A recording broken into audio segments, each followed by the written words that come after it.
રાજકોટ મહાનગરપાલિકા દ્વારા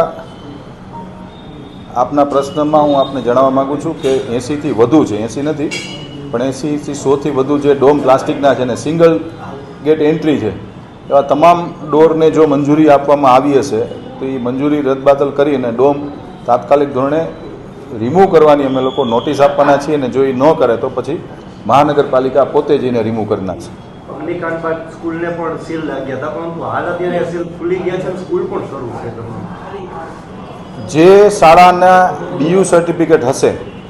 અને જેને ફાયરના ઇક્વિપમેન્ટ મૂક્યા છે